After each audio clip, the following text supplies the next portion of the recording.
Hello, how's it going? Just a really quick video to share my 12 favorite apps that I use more like a weekly basis because there isn't that much to do on a daily basis. Anyway, these are the 12 favorite apps that I cannot live without for managing my short-term rental business.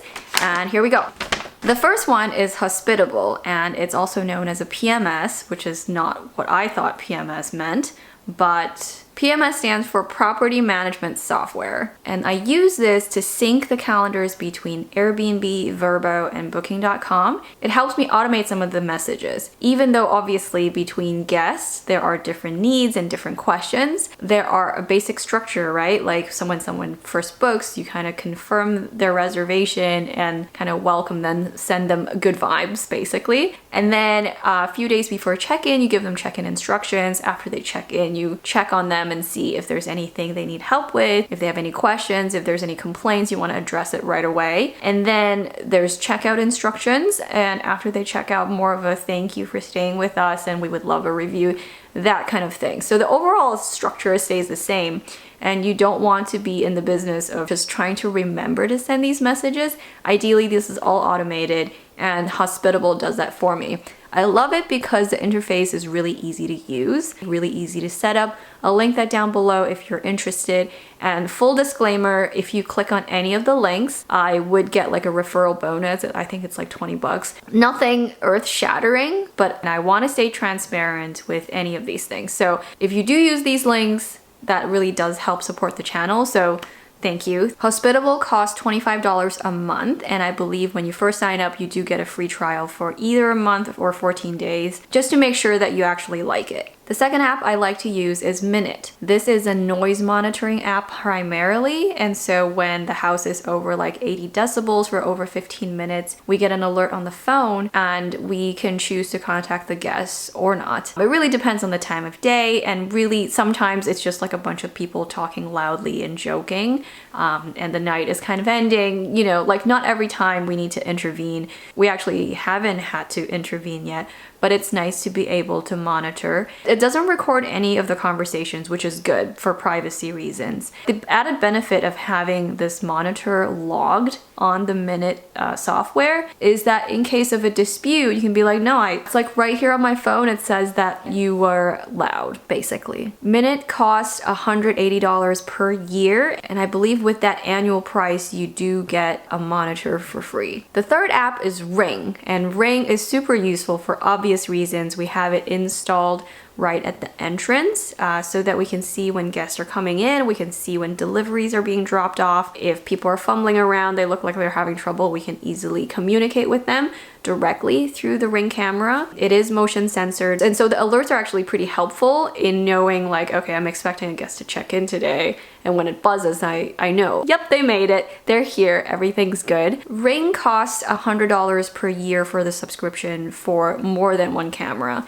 and I believe it's a little cheaper if you have less than one camera. The fourth app I rely on is the Yale app. Our keypad on the house is a Yale lock, and it syncs to the Wi-Fi, and through the Wi-Fi I can add or remove or change key codes. And so usually I would use the guest's last 4 digits of their phone number, and it would auto-populate through Hospitable actually. I don't even have to look up the phone number. What I like about it is that it's really easy to use, and I can set time limits on this key code, so it would be set to be active from exact hour of check-in. I usually give a few minutes in advance and up to their checkout time, and I can set up a bunch of key codes ahead of time, and everyone would have their unique key code. So our cleaners have one, the guests would have one, we would have one.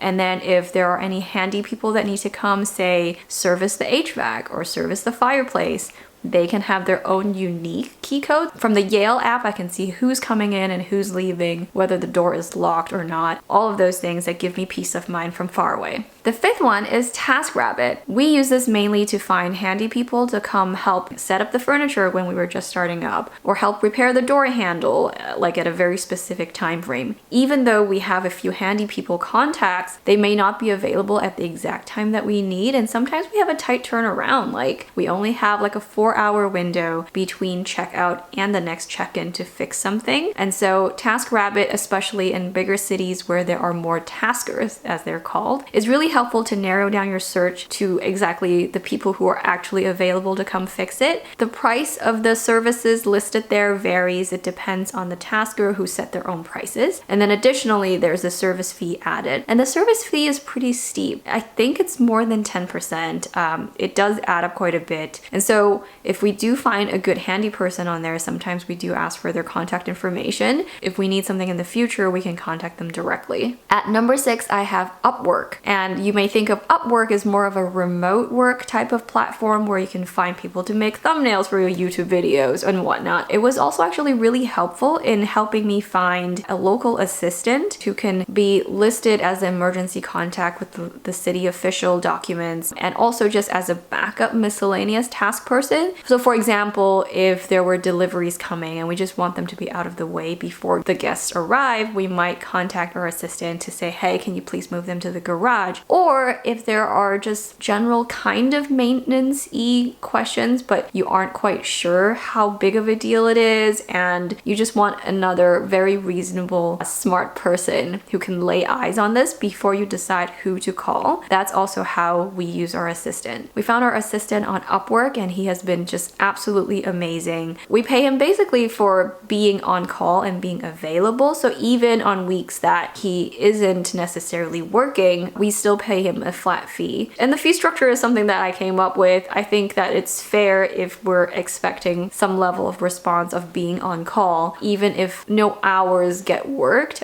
there should still be some level of pay. So you can probably get pretty creative with Upwork on how you search for talent and how you come up with a contract that works for your business. Number 7 is kind of a boring one. It's this one called Corporate Phone. Now, we registered an LLC through Northwest Agent. It really was a pretty straightforward process, but with it came an option to have a phone line. And we thought this was a little bit better and more reliable than a Google phone number, because a Google phone, you actually still have to pay for if it's a business line. We figured at $9 a month, it's actually pretty competitive pricing. And this way we just have a completely separate app that isn't used for anything else. And this is the line that directly is linked to the Airbnb. When people call, they actually don't come through the app. They come through my phone like any other call, but it would be listed as under my Airbnb beach house is how I set up the contact. I like this app enough, but admittedly, I would also be open to changing it if in the future I find something that's either cheaper or easier to use, because I would say the texting function on this is not great. The notifications sometimes don't come through. So that would be my only gripe with it. But overall, it's pretty reliable and pretty cost effective. Moving on to number 8 is Stessa. Stessa is a completely free bookkeeping software, and it links to certain banks, not all banks, but the transactions would get imported, and it's just a really quick and easy way to like upload receipts and upload like your inspection report just so you have your files all stored somewhere. It's built a little bit differently than like QuickBooks and some of the other more generic bookkeeping softwares in that it is very real estate focused, some of the categories and some of the valuations, and it's a little more streamlined for that purpose. They also separately have like a cash management account, which is kind of like a business checking account. They're not a bank, but I think they work with Blue Ridge Bank for this service, and they actually have really competitive interest rates, and I think that's pretty rare for a business checking account. Like, they're better than Ally Bank, which I have not found anywhere else. Number 9 is the American Express credit card app. We use the Blue Business Cash Card for mainly their 0% APR so that we can fund all the furnishing purchases and kind of pay it over time. Obviously, you know, be mindful of credit and all of those things, be a responsible person and pay it down. All of those standard credit card spiel. But as a business, if you already have the cash reserves, but you have the option to pay it over time and have that flexibility with cash flow and or allow interest to accrue, overall the pros outweigh the cons there. So we really relied on that for the setup of both the tiny house and also the beach house. And their app, especially amongst business credit cards, is the most user-friendly, and Amex has some of the best protections and insurances when it comes to travel, when it comes to like purchase protection. So I do highly recommend them, and I'll leave a link below. 10 is Novo, which is a business checking account. It doesn't offer the high interest that the Stessa cash management account does, but objectively speaking, the Novo app, hands down, is the best business checking app that I have tried. It is very straightforward, very user-friendly, really easy to use, and it syncs across most other softwares if you need it to. Number 11 is Venmo, which I guess is not that exciting to say, but that is how we pay our cleaners and that's how we pay our lawn person. I'd like to include it here because objectively that is an app that we use more than once a week. And then lastly, number 12 is Asana, which is a productivity app that I use both as a to-do list and also to brainstorm ideas, to kind of keep track of all the projects that I have going on that are related to the house. It helps me set my goals and stay on track. And between Asana and Trello, I actually enjoy both, but I've decided sort of arbitrarily that Asana is for business and Trello is for my life. And then just a quick shout out for a couple other softwares that didn't quite make this list. PriceLabs is my dynamic pricing software and also my market dashboard for looking at market data. Technically, they're not an app yet. They should make one, but I find this to be an essential software if you're looking for a list that is comprehensive for your whole short-term rental business. There's an app that's pretty good, but I'm not currently using, and that is Turnover B&B. It's a great app for finding cleaners, but we have an amazing cleaning company and Sarah is a rock star. So I really haven't needed Turnover B&B, but especially for bigger cities, it is a really great way to match with cleaners that work for your schedule, and I'm sure it's a fantastic way to discover cleaners that way too. And then lastly, this is more of a wish list thing. I am trying to build an Instagram account for the beach house. It's still a work in progress. I'm also waiting for a few new pictures for when we visit in the spring. And that's all I have for today. I hope this was useful to you and I hope your new year is going well.